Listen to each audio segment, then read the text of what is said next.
ya, jadi bukan menyelesaikan masalah, cuman belum selesai ya, tapi memang kita sudah laksanakan disimpan di rekomendasi Pak ya, seperti situ-situ yang banyak yang situ-situ yang, dan juga ada yang situ-situ yang lain memang itu belum selesai sampai hari ini, maka nanti kita akan selesaikan ya.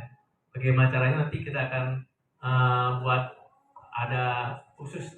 Kemudian untuk tadi disampaikan oleh Pak siapa yang dari pendamping yang namanya desa wisata itu ialah integral Pak ya, integrasi antara wisata desa ya. Jadi rasakan bukan desa secara lebih luas lagi bahwa apa-apa yang menjadi bisa dirasakan oleh seluruh warga desa yang ada pariwisatanya tersebut.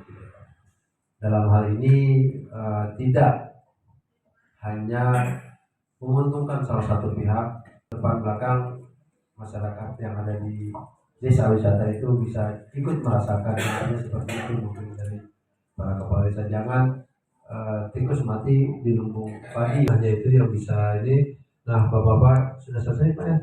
Pak. Oh ya, silakan Pak Lurah. Taman Rahayu atau Ciledug itu sama dengan Burangkeng yang secara lingkungannya kan juga harus tertata dengan baik. Jadi ada dana khusus yang khusus teman-teman Kota Rahayu, dia bantuan khusus untuk infrastruktur, penataan infrastruktur dalam mengarah kepada desa wisata yang benar, yang sifatnya dikelola oleh desa berdasarkan kebutuhan yang ada. Karena gini, kadang-kadang maaf kita bukan tidak percaya dengan Pemda sebagai pejabat kali data, kalau perubahan kadang-kadang kerap tanahnya diangkut jauh-jauh, tidak ada koordinasi dengan pengusul di Musliman, konsultan yang dibawa ini dan konsultan ini karena tanah masalah lima masalah kotor masalah rusak ya apa sampai mereka orang menjadi lepas sendiri pengawas proyek yang ada pengawas yang ada apa yang ada bersama mereka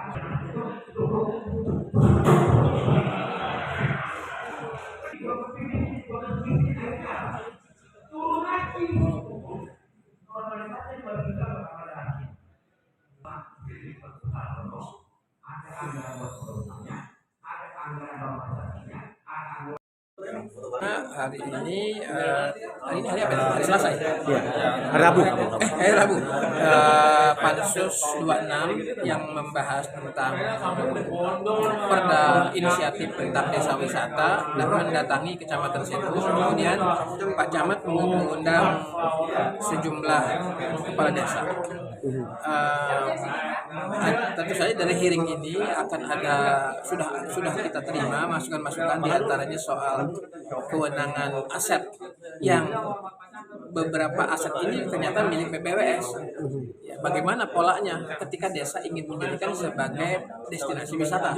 Nah, ini kan pola kerjasama yang tidak sederhana, ya. Karena di beberapa tempat ternyata rupanya BPWS akan menutup inisiatif yang dilakukan desa berupa saung-saung, warung-warung, ternyata harus dihancurkan.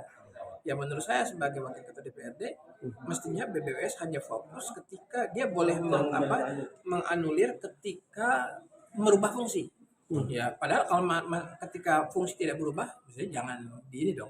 Ya, jangan dia. Toh nggak diapa-apain juga oleh BPWS. Fungsi air tetap berjalan. Masyarakat hanya ingin menjadikan itu sebagai destinasi wisata. Hanya sekedar ingin meletakkan bot, perahu dan sebagainya, dan itu kan fungsi tidak berubah. Yang lain fungsi adalah kalau BPWS fungsinya adalah akan mempertahankan fungsi danau tersebut sebagai pensuplai air masyarakat.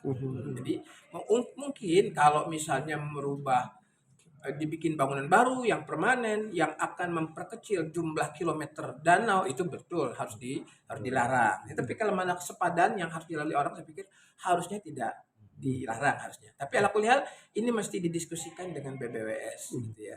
Pak, tanggapan tadi dari kepala desa yang di wilayah itu dengan rencana perda desa wisata ini sebenarnya?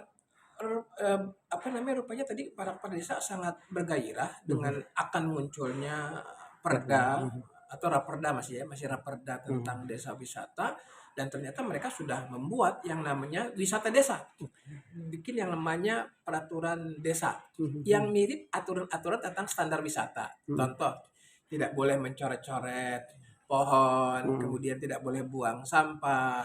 Itu di daerah Sukakarya apa? Tadi saya sebut ya.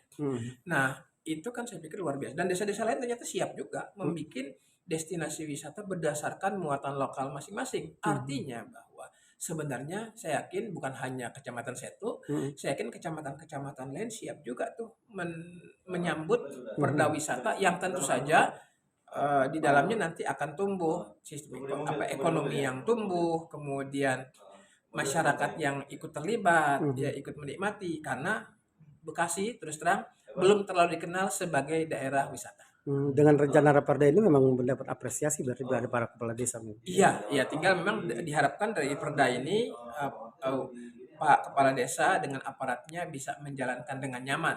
Ya, karena sebenarnya gagasan mereka banyak, tapi harus ada payung yang tegas, payung hukum yang tegas supaya mereka tidak tiba-tiba harus dianulir, dicopot, karena sebagian yang saya dengar tadi wisata air desa, ya artinya wisata berupa danau, yaitu asetnya adalah aset BBWS memang. Ya, saya pikir mungkin nanti pihak Pansus akan mencoba sounding kepada BBWS, boleh dilarang manakala aset itu teori manakala berubah fungsi. Kalau nggak berubah fungsi, menambahi atau hanya fungsi air tetap berjalan sebagai cadangan air, tapi menambah potensi wisata, mestinya tidak dilarang.